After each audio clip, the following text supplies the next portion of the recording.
I've made so many mistakes, and they're all in gruesome levels of detail explored in the book, and a lot of fun and wit and witticism.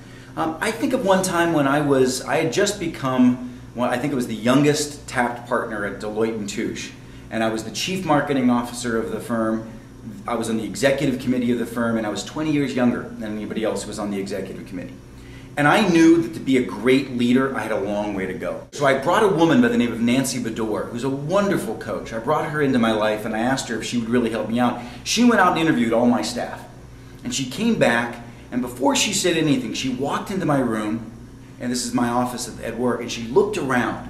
And already by that time, I had so many great relationships and mentors. And she looked around at my walls, and there were pictures of me and the CEO, pictures of me and presidents, me and other CEOs of other corporations and stars, and etc.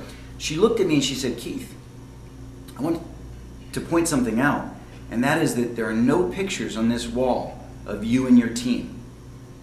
What message are you sending them relative to the care and concern that you have to their success?"